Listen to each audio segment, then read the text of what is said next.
L'essentiel de l'actualité de cette journée de ce mardi 13 mai 2025. Dans nos pays de Savoie, on commence justement cette actualité avec cette première information et peut-être vous êtes victime justement du pollen. Et oui, le risque d'allergie est élevé sur une large partie de l'Auvergne-Rhône-Alpes justement. Donc un risque d'allergie donc élevé en Haute-Savoie, en Savoie et également aussi dans le département de l'Ain dans les prochains jours. Donc attention, on sait qu'il y a de plus en plus de gens qui ont des allergies surtout donc au pollen. Courage à vous tous. On continue l'actualité avec au tout autre show cette fois-ci du côté de Genève. La police en Suisse ouvre le feu sur un homme armé d'un couteau en plein centre-ville de Genève. Ça s'est déroulé durant ce mardi après-midi selon nos confrères de l'Essor Savoyard. Les faits donc sont produits du côté du Paquis en plein cœur de Genève. On n'en sait pas plus pour l'instant sur c'est donc cette information qu'on a reçue tout à l'heure de l'Essor Savoyard.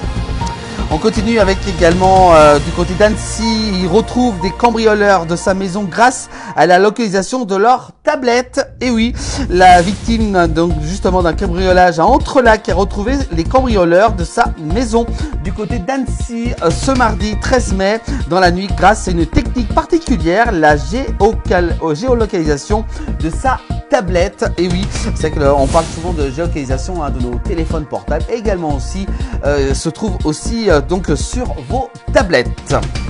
On continue l'actualité avec la fête du lac qui a beaucoup manqué aux Annéciens et également aussi aux passionnés de cette fête qui a lieu chaque année au mois d'août. Une file interminable pour acheter les premiers billets de la fête du lac d'Annecy qui aura lieu le premier week-end d'août prochain. Et justement, le magasin Fnac d'Annecy au centre courrier vendait donc les 800 premières places, donc près de 300 personnes qui attendaient ce matin l'ouverture de la billetterie de la fête du lac du côté donc de la Fnac d'Annecy. Donc en tout 8000 billets donc sont disponibles pour cette première période de mise en vente depuis ce matin.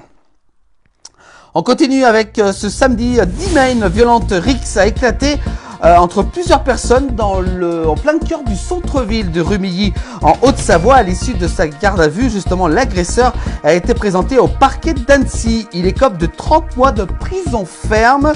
Cette risque au couteau du côté de Rumilly. L'agresseur donc qui écope ses 30 mois de prison ferme selon le parquet d'Annecy. On continue avec, dans la soirée de samedi 10 mai, les policiers de la brigade anti-criminalité ont interpellé un homme en flagrant délit de vol dans une voiture stationnée sur la place de la Libération du côté d'Annecy en Haute-Savoie et comparaîtra justement en septembre prochain devant la justice. Il tentait de voler des objets dans un véhicule, mais il a été pris en flagrant délit. On continue avec face à l'adoption de la loi Garot, les médecins généralistes du Bas-Chablais expriment leur inquiétude et annoncent justement poursuivre leur mouvement de grève en ce mois de mai 2025. Pour l'instant, au niveau du gouvernement, ça ne bouge pas. Donc la grève des médecins en Bas-Chablais va donc se poursuivre pour ces prochains jours. Avec également suite au tragique événement survenu, on en parlait hier, durant le week-end dernier, des renforts de CRS ont été envoyés sur la commune frontière de Gaillard du côté de la Haute-Savoie. Des CRS donc déployés en renfort sur la commune pour par rapport au fait divers hier du côté de Gaillard avec ce scooter qui a ouvert le feu justement en plein centre de Gaillard. On continue avec toute autre chose, des informations, travaux sur la route départementale 14 sur la commune de Seyssel, en Haute-Savoie. C'est le département de la Haute-Savoie qui nous communique justement ces travaux de protection de falaises sur cette route départementale 14 du côté de Seyssel. Donc attention, prudence, ces travaux qui vont donc se dérouler jusqu'à fin mai. Donc grande prudence. Voilà pour l'actualité de cette journée de ce mardi 13 mai 2025. Toute l'actualité chaque soir dans le 19h et également aussi en replay sur l'ensemble des plateformes de la place du village.